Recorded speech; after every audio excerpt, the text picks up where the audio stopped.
This is Adam Neal, strong safety for the Exeter Blue Hawks, ready to take on Bedford in Week 7 for WMUR Channel 9 Friday Night Football.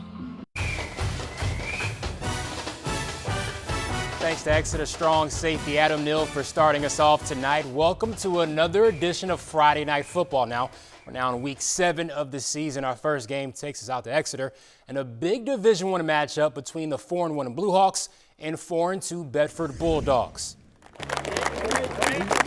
Let's get you out to William Ball Stadium, where they were celebrating senior night. White roses for the mom, photos with the folks, and signs lining the field for the Blue Hawks seniors. Bedford was out to run senior night. Second quarter, Aiden McKinley looking to pass, but it's Kevin Sheridan coming up with a big sack for the Bulldogs. This is Joe Michael with a 37-yard field goal. UNH could use him next year. 6-0 Bulldogs. Michael scoring 3 field goals in the game, by the way, so definitely a good look for that young man. Exeter was struggling on offense, but this was a good play. McGinley hits Jacob Weiberg, and he turns it on into a 15-yard gain, but that drive would stall.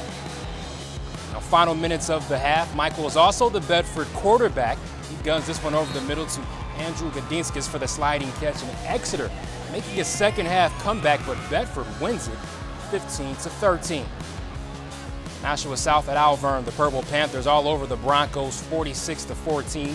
Josh Compo had a couple touchdowns. Tony Martinez and Andrew McKay had one apiece, and Matt Harding and Caston Lemire collected interceptions. Portsmouth Oyster River at Dover. The Clipper Cats rebound from a loss to Winnacunnet last week. They escaped from Dover with the 29-28 win. Quarterback Will Hindle threw a 17-yard touchdown pass to Brandon Park with 2 minutes left for the game winner. Hindle throwing for 2 touchdowns, and he also ran for another. All right, Keene at Londonderry. Lancers field goal attempt from Dylan Riceley is good. 18-0 lead in the second. The Lancers rolling in this one and not stopping, showing why they hadn't lost a single game yet entering tonight. And check out this play, probably one of the best plays of the night. A kickoff return from the senior Anthony Salcedo. He's gone. Nobody's touching him. 25-0. He also returned a punt for a touchdown. So just a big night of special teams for him. Keene gets a nice run from the captain, Jared Rokes. Londonderry 39-0. The Lancers now 7-0. Those fans are ready. Windham at Merrimack. The Jaguars are in white. Good pass play for the Jags in the first quarter. Sam Dunham lofts one downfield, and David Crottel comes down with it at the 21-yard line.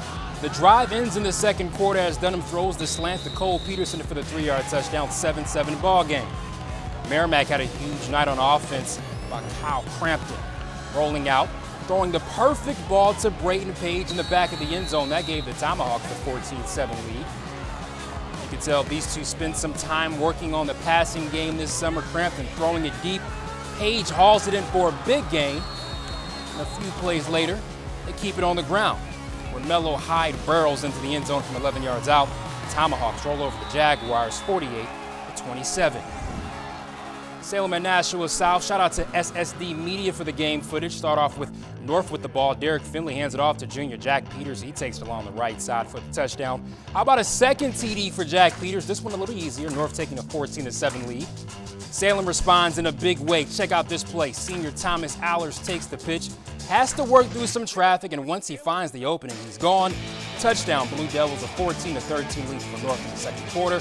Salem takes the lead in the third, though. Tough run from junior David Jacquez, 21-14 Salem, and Salem improves to 4-2 after the 35-28 W. All right, we make the move to a Division II matchup between defending state champs Souhegan and Hanover. The Sabres are looking to get over 500 at 3-3. Meanwhile, Marauders looking strong at 5-1. Let's head to the jungle. Sabres with the ball to start this. Highlight the freshman QB, Romy Jane, making a move and finds Charlie Moran. Sabres still driving. Romy Jane fakes the handoff and goes to Tony Guarano on the screen. He does the rest. Running hard down the sideline. The Sabres up 20-13 in the third. Let's see what the Marauders can do. Look at this beautiful pass from sophomore Roger Lucas. Landing perfectly in the hands of fellow sophomore Edward Sumner. He's taken down, but they finish it off with a touchdown here from senior Seamus Murphy. That tied it up at 20, but Souhegan winning it 27-20. A good one there. Here we go. Go get it, George. Showtime on 3, 1, 2, 3. Guilford Belmont at Merrimack Valley. The Proud ready to get after the first quarter action. Guilford Belmont with the rock to sophomore QB Isaiah Reese to Michael Keto. He splits a couple defenders. He had a big night. Touchdown, 7-0 lead. Guilford driving again with the ball. This time Isaiah Reese sneaks it in, 14-0, still in the first quarter. The home team gets on the board, though. Matthew Sanborn. He'll hand it off to Cameron Chavarri for the score, 14-7 ball game, but Guilford Belmont winning it 27-16. Michael Keto, 2 touchdowns.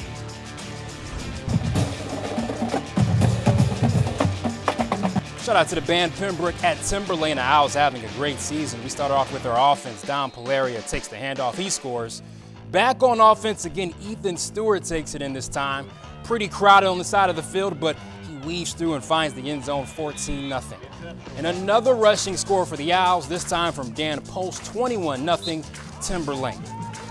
Timberlane is now 7-0, winning 49-13. Dan Post and Don Polaria each had 2 touchdowns. How about Kearsarge at Conval? Kearsarge takes it 50-14. Got a lot of shout-outs in this one. J.V. Davis and John Fraioli had 2 touchdowns each. How about George Jalla with a pick 6? Adam Kabaka had an INT, and Coach Cody Anderson was really proud of the team, also shouting out Zach Hodge, Connor Pillsbury, Jack Chambers, Ender Saylor, and Jerome Donahue. So shout out to those young men.